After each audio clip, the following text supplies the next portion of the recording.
So one of the things that an infinite mindset provides is sort of what I would call a quiet confidence or a calm confidence.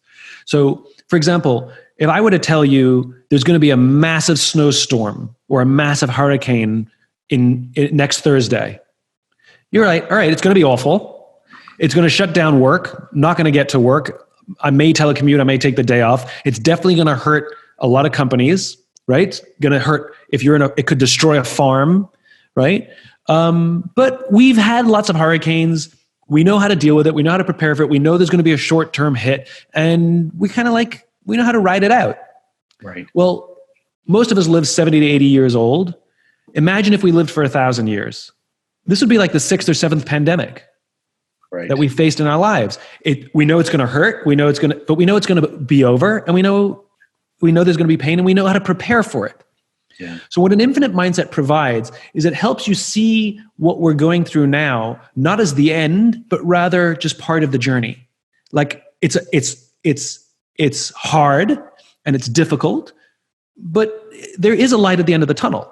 We're in darkness, but we know this comes to an end. We also know that life will not be the same afterwards. This is like World War II. It's like the way life was before World War II is not what life was like after World War II. The way that life was before this pandemic will not be what it's going to be. When we talked about going back to normal, there is no going back to normal.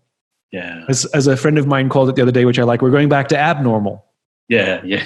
It will be different. We don't really know how. But this is what's really important to remember is this is not without precedence, which is we have gone through things before that have shaken the business world, sometimes forcing companies out of business. What do you think the internet did? I mean, the internet, put a lot of companies out of business who couldn't adapt to a new business, to the new change. And it created new businesses. And some businesses were forced to adjust, some proactively and did very well, some defensively, and they're still trying to figure it out. Streaming put all video stores out of business. Didn't have to, but it did. Starbucks, when Starbucks would come into a neighborhood, people would complain that Starbucks would put mom and pop coffee shops out of business. Actually, the data shows the opposite, that when Starbucks moved into a neighborhood, mom and pop coffee shops actually did better because it brought customers and people had a groundswell for the local business. The ones that went out of business were the ones that couldn't adapt. Mm-hmm. They still had that old ripped up couch because they had a monopoly on coffee shops. And when Starbucks came in with nice, clean stores, they simply complained about Starbucks and they went out of business. It's like taxis complaining about Uber. An app doesn't put you out of business. You can have an app to hail a taxi. Yeah. It's because you have you have to adapt for the changing times, for new technologies, new companies, new competition, new ways of doing business. And if you don't adapt, you die.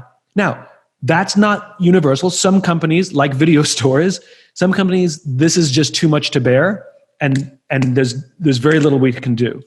But to think of this in terms of what skill sets do we have, what is our why, and how else can we bring that to life?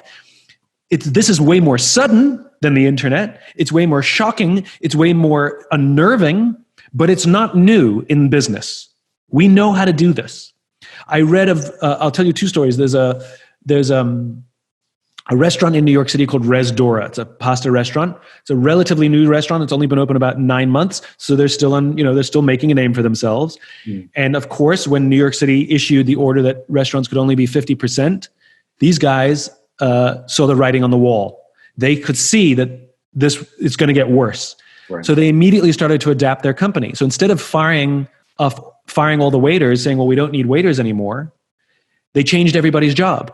So all those same waiters are now packaging food and organizing online orders and call-in orders, which, by the way, they had to develop. This is a high-end restaurant. They didn't deliver food. They had to immediately figure out how to do that. Mm.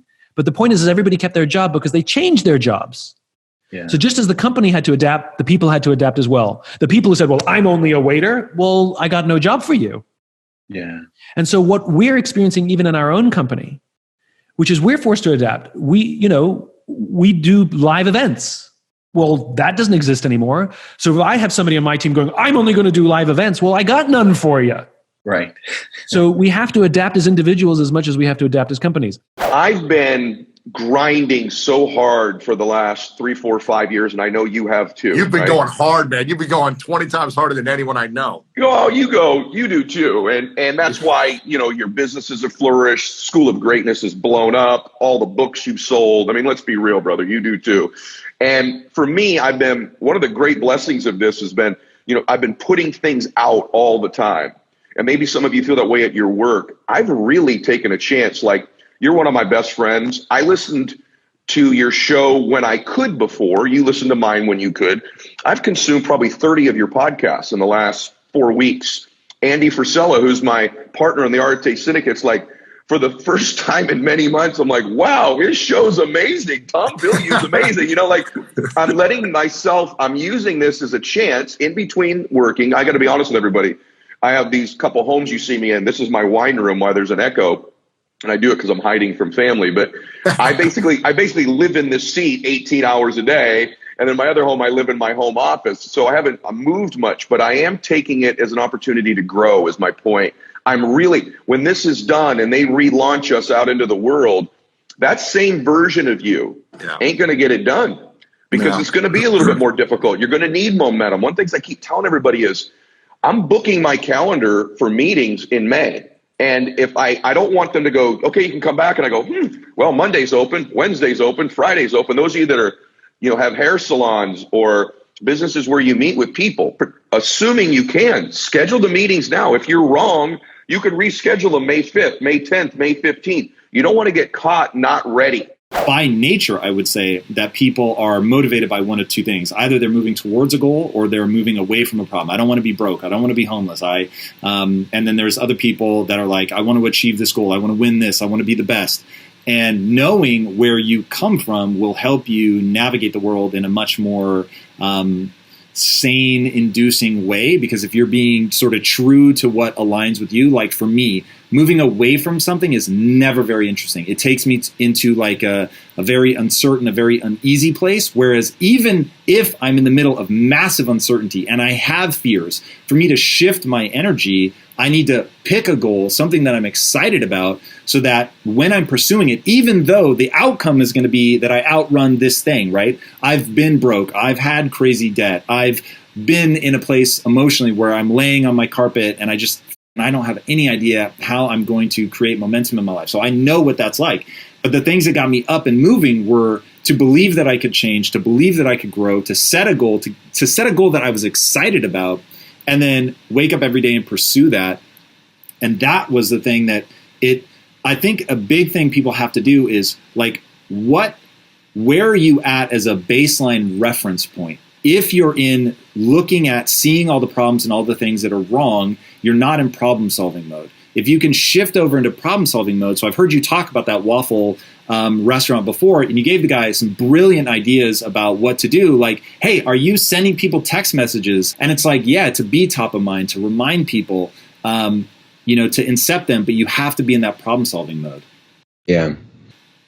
Is that something that you think about intentionally? Is that something you try to train your team to do? Is that to me seems like going back to what you were saying at the very beginning with your dad of like, all right, you can look at the fact that you lost, or you can solve this problem.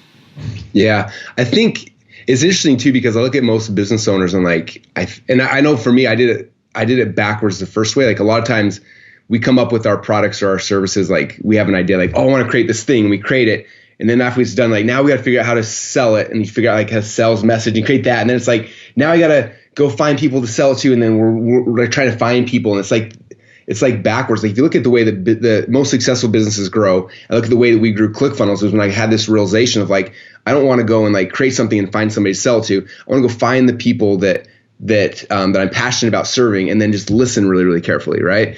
And I always tell people like the more money you make will be like the money you make will be in direct relation to how simple you make somebody else's process, right? So for me, it's like I'm helping people build funnels to sell their products and their services. And so, when I taught people the strategies, here's how you do it, I made good money. When we made software and made it simpler, I made more money. When we had like done for you things, make it even simpler and make more money. And it's always like, how do I simplify this process for whoever the customer is? How do I make it easier? And And so like the mindset that we're always having here at ClickFunnels, and me and my team, is like we're sitting there and listening to our audience, like what is it they're looking for? What do they want? Where are they struggling?